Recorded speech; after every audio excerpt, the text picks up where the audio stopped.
Friends, मैं हूं doctor नीलम। आज हम बात करेंगे पेप्टिक अल्सर के बारे में। पेप्टिक अल्सर वो अल्सर होता है जो गैस्ट्रिक जूस में मौजूद एसिड और पेप्सिन की वजह से बनता है। गैस्ट्रिक जो है पेट को कहा जाता है। गैस्ट्रिक जूस वो जूसेस होते हैं जो पेट बनाता है, जो सिक्रीट करता है जब हम लोग खाना खाते हैं। तो गैस्ट्रिक जूस के अंदर एसिड होता है, पेप्सिन होता है, इसीलिए इसे पेप्टिक अल्सर कहा जाता है। नॉर्मली जो हमारा पेट जूस बनाता है उसमें एसिड होता है, पेप्सिन होता है, वो पेट की प्रोटेक्शन करता है। मतलब ये एसिड हार्मफुल बैक्टीरिया से बचाता है हमारे पेट को। और जो इसकी लेयर होती है, इंटरनल लाइनिंग होती है जो, वो बनाती है म्यूकस, जिसकी वजह से जो एसिड है वो पेट की लेयर को डैमेज नहीं करता है। लेकिन अगर किसी कारण से आपका पेट म्यूकस कम बनाता है, तो जिसकी वजह से वो प्रोटेक्शन नहीं कर पाता है, तो ये एसिड जो है पेट की लेयर को डैमेज करना शुरू कर देता है। जैसे ही ये एसिड पेट की लेयर पर टच करता है तो वो जो है वहाँ पर स्वेलिंग करता है, सूजन क्रिएट करता है, फिर उसमें इन्फ्लामेशन हो जाती है। और यही एसिड जब बार बार लगता है तो ये सूजन स्वेलिंग जो है अल्सर में कन्वर्ट हो जाती है। ये अल्सर के स्टार्टिंग में जो है सिर्फ ऊपरी लेयर पे होता है, फिर ये गहरा होता है, दूसरी लेयर, तीसरी लेयर, चौथी लेयर। और जब बहुत ज़्यादा सीवियर केस होता है तो ये चारों लेयर्स को क्रॉस करके फट जाता है, एक छेद बना देता है, जिसके बाद जो पेट में जो खाना होता है वो बाहर आपके पेट के चारों तरफ फैल जाता है। बट ये बहुत सीवियर कंडीशन होती है, बहुत, अगर अल्सर बहुत लंबे समय तक है तब होता है। अब नॉर्मल क्या होता है कि आपका जो ये प्रोटेक्शन लेयर है, जो म्यूकस है, आपका पेट कम बनाता है, इसका कारण होता है केमिकल्स। बहुत सारी ऐसी मेडिसिन्स होती हैं, जैसे जो लोगों को क्रॉनिक डिजीज होता है और वो लंबे समय तक पेन किलर्स खाते हैं, एंटीबायोटिक्स खाते हैं, तो इन मेडिसिन्स की वजह से पेट के अंदर की जो लेयर है उसके कुछ सेल्स डैमेज हो जाते हैं, जिसकी वजह से हमारा पेट जो है वो म्यूकस नहीं बना पाता है। तो पेट की अंदरूनी जो लाइनिंग है उसकी प्रोटेक्शन कम हो जाती है और ये एसिड जो है पेट की लेयर को डैमेज करना शुरू कर देता है। ऐसा ही बैक्टीरियल इन्फेक्शन में होता है। नॉर्मली पेट में इन्फेक्शन नहीं होता बैक्टीरियल, उसको पेट जो है एक दो दिन में ख़त्म कर देता है। लेकिन कभी कभी जो एच पाइलोरी बैक्टीरिया है, ये जो है वहाँ की पेट की लेयर को डैमेज कर देता है। तो इसीलिए 70% केसेस में बैक्टीरिया जो इन्फेक्शन होता है बैक्टीरियल, उसकी वजह से अल्सर होते हैं, और 30% पेशेंट्स में मेडिसिन की वजह से अल्सर होते हैं। अब जो पेट में जो अल्सर होते हैं, 90% केसेस में जो सिर्फ पेट में ही अल्सर होते हैं। लेकिन यही पेट जो है नीचे आंत के साथ, छोटी आंत के साथ जुड़ा होता है, और ऊपर से खाने वाली पाइप के साथ जुड़ा होता है। तो खाने वाली पाइप में तो बहुत कम अल्सर्स होते हैं, ऐसा नहीं होता। सलाइवा उसको न्यूट्रलाइज कर देता है, जो मुंह की लार होती है उसको न्यूट्रलाइज कर देता है। लेकिन जब ये पेट वाला जो है एसिड जब छोटी आंत के पहले हिस्से में चला जाता है, तो इसीलिए छोटी आंत के पहले हिस्से में भी अल्सर होने के चांसेस होते हैं। बट ऐसा कम होता है, और सिर्फ 10% केसेस में ऐसा होता है कि छोटी आंत के पहले हिस्से में अल्सर हो एसिड की वजह से। अदरवाइज 90% केसेस में पेट में ही अल्सर होता है। कुछ पेशेंट ऐसे होते हैं जिनमें एसिड ही ज़्यादा बन रहा होता है। एसिड ज़्यादा बनने की वजह से भी जो है लेयर जो है डैमेज होती है, पेट की अंदरूनी जो होती है। अब ये क्या होगा अगर आपका लाइफस्टाइल गलत है, जैसे कि अल्कोहल है, स्मोकिंग है, फैटी फूड है, स्पाइसी फूड है, प्रिजर्वेटिव फूड है, तो ये सब जो खाने की आदतें हैं इसकी वजह से जो है आपका अल्सर ठीक नहीं हो पाता। कि अल्सर, मान लीजिए आपने थोड़े दिन परहेज किया, आपका अल्सर ठीक हो गया, फिर दोबारा वही लाइफस्टाइल यूज़ कर लिया गलत वाला, अल्सर फिर दोबारा हो जाता है। तो इसी तरह क्या होता है कि अल्सर ठीक हो गया, फिर बन गया, फिर ठीक हो गया, फिर बन गया, तो ये क्रॉनिक बनता जाता है और गहरा होता जाता है डीप लेयर में। अब अल्सर आपको है कि नहीं कैसे पता चलेगा? देखो, जो पेट वाला अल्सर होता है, पेट में जो अल्सर होगा वो एसिड, क्योंकि जैसे ही पेट में एसिड बनेगा तो आपको ये अल्सर ज़्यादा होगा। तो इसलिए पेट का अल्सर जैसे ही हम लोग खाना खाते हैं वैसे ही जो है दर्द शुरू हो जाता है, और जितनी बार आप खाना खाते हैं उतनी बार जो है दर्द होगा। और उसके बाद इसीलिए जो पेशेंट जो है खाना खाने से कई बार डरता भी है कि हाँ जैसे खाना खाऊंगा तो दर्द होगा। तो अगर जिन पेशेंट्स में अल्सर ठीक होता है, दोबारा हो जाता है, तो वे ध्यान रख सकते हैं कि मुझे जो दर्द है वो सेम जगह पर होता है और सेम टाइम पर होता है। और जो है आपका छोटी आंत में, छोटी आंत में आपको दर्द जिस टाइम भूख लगती है, भूख में ज़्यादा होगा। जैसे भूख लगेगी तो आपका जो आंत का अल्सर है उसमें जो है दर्द ज़्यादा हो जाएगा। इसीलिए ऐसे पेशेंट जो है कि रात को जब सोते हैं तो रात के बीच में जब उनको भूख लगती है तो दर्द के कारण वो उठ जाते हैं, क्योंकि जो छोटी आंत का जो अल्सर है इसमें जो दर्द होता है खाली पेट होता है। इसीलिए ऐसे पेशेंट्स में आदत होती है कि रात को दर्द के कारण उठ के बैठ जाते हैं और फिर कुछ खाते हैं, फिर उनको थोड़ा सा रिलीफ लगता है।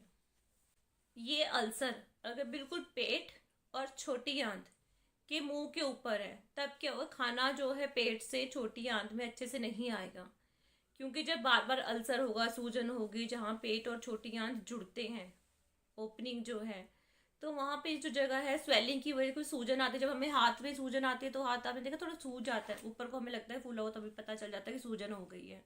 तो इसी तरह जब अंदर सूजन होती है, जो ओपनिंग है खाने की, खाना जो पेट से छोटी आंत में जाएगा तो वो नहीं जाएगा, तो इसकी वजह से क्या हो, खाना ऊपर को आएगा और उल्टी का मन करेगा। इसीलिए अगर अल्सर बिल्कुल खाने वाली पाइप और छोटी आंत जहाँ जुड़ती है उसके मुंह पर होता है तो वहाँ पर सूजन की वजह से, स्ट्रिक्चर की वजह से, मतलब वो टाइट हो जाती है जगह, उसकी वजह से जो है उल्टी आती है, ऊपर को खाना जो है मुंह के रास्ते बाहर निकलता है।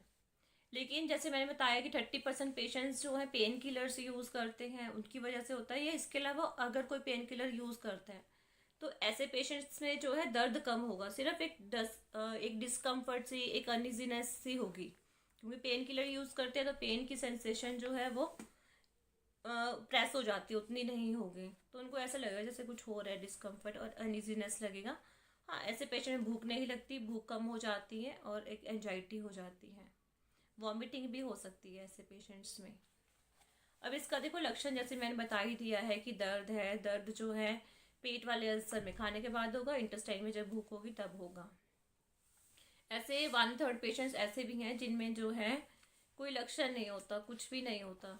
क्योंकि एच पाइलोरी जो बैक्टीरिया है ये ऑलमोस्ट 50, 60, 70%, 80% सबके अंदर है।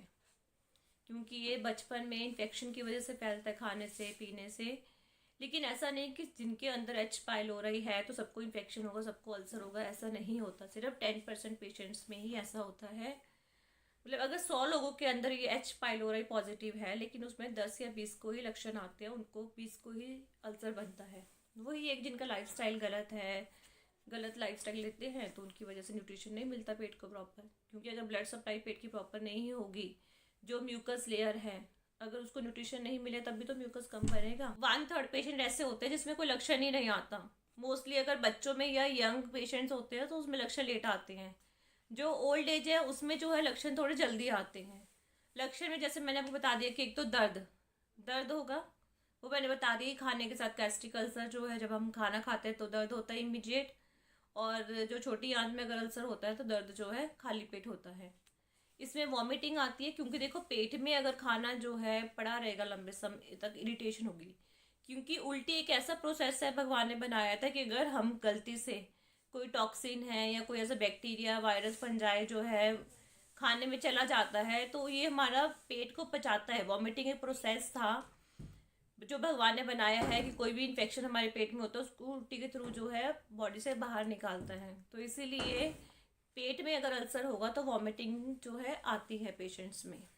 खट्टे डकार, क्योंकि खाना लंबे समय तक पेट में पड़ा रहेगा, पड़ा पड़ा खराब होगा तो उसमें गैस बनने की, गैस होगी तो वो फिर मुंह के रास्ते निकलेगी। तो इसीलिए आपको जो है खट्टे डकार या सिंपल जो है हिचकी आ सकती है।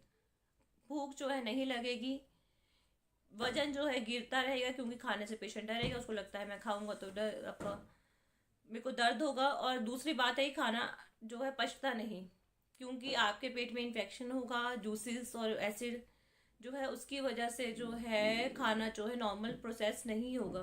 क्योंकि खाना जो है एक टाइम में, जैसे मैं बताया था कि जूसेस जो है पर्टिकुलर टाइम पर ही सिक्रेट होते हैं, वो खाने को डाइजेस्ट करने में हेल्प करते हैं। अगर लंबे समय तक ही खाना पेट में पड़ा रहेगा तो पड़ा पड़ा खराब होगा और उसमें गैस बनना शुरू हो जाएगी। और अगर इस अल्सर्स में से आपको ब्लड आ रहा है तो फिर ये ब्लड आपका कभी कभी अगर सीवियर है तो उल्टी में भी आ सकता है। अगर हल्का हल्का हो रहा है तो वो नीचे जो छोटी आंत से बड़ी आंत में होके आपके मल में आएगा, जिसकी वजह से लैट्रिन का रंग जो है काला हो सकता है। अगर बाय चांस आपका ये एसिड, मान लीजिए कि किसी पेशेंट को GERD भी है, गैस्ट्रोइसोफेजियल रिफ्लक्स डिसीज, मान लीजिए अगर ये एसिड थोड़ा बहुत खाने वाली पाइप में भी आ रहा है तो स्लाइवेशन होगा, मुंह में वाटर ब्रैश होगा। अब इसमें क्या है कि ब्लीडिंग की वजह से आपको एनीमिया हो सकता है। इसमें जो कॉम्प्लिकेशंस है वो यही है कि ब्लड लॉस की वजह से, ब्लड लॉस एक्यूट भी हो सकता है, क्रॉनिक भी हो सकता है, तो इसमें एनीमिया के चांसेस होंगे, ब्लड वाली वॉमिटिंग आएगी। अगर अल्सर फट जाता है फिर तो बहुत ही ज़्यादा सीवियर केस है कि आपका जो अल्सर है वो चारों लेयर्स पे पहुंच गया है, उसने छेद बना दिया है और जो भी खाना पेट में है वो आपके पेट के चारों तरफ जो फैल रहा है, तो वो जो है फिर पेट के आसपास भी पूरा इन्फेक्शन कर देगा, जो साथ में जो ऑर्गन्स है उसमें इन्फेक्शन कर देगा। अब इसमें टेस्ट जो है आप एंडोस्कोपी करवा सकते हैं, बेरियम मील है, बेरियम स्वेलो है, सीटी स्कैन है, आपका अल्ट्रासाउंड है, डिपेंड करता है डॉक्टर आपकी केस हिस्ट्री के हिसाब से जो भी टेस्ट आपको रिकमेंड करे। जैसे CBC करवाते हैं, ब्लड काउंट है, स्टूल टेस्ट करवाते हैं कि उसमें पस है, ब्लड है कि नहीं है, और CBC में पता चल जाता है कि आपका हीमोग्लोबिन जो है कितना है, या फिर अगर बैक्टीरियल इन्फेक्शन है H. पाइलोराई तो उसका एंटीबॉडीज़ का टेस्ट करवाया जाता है। तो ये कुछ टेस्ट है, बाकी इसके साथ में आप इसको प्री अल्सर को 101% ठीक कर सकते हैं, क्योंकि बहुत सारे ऐसे पेशेंट्स हैं जिनका एकदम से अल्सर फटता है और वो फिर हॉस्पिटल में एडमिट हो जाते हैं। स्टार्टिंग में वो ध्यान ही नहीं देते अल्सर को, समझते ही नहीं कि ये अल्सर है, आपको आगे जाके प्रॉब्लम क्रिएट करेगा। तो ये था मेरा छोटा सा टॉपिक पेप्टिक अल्सर के ऊपर। अगर आपको मेरा वीडियो पसंद आए तो लाइक कीजिए, शेयर कीजिए, सब्सक्राइब कीजिए। नमस्ते।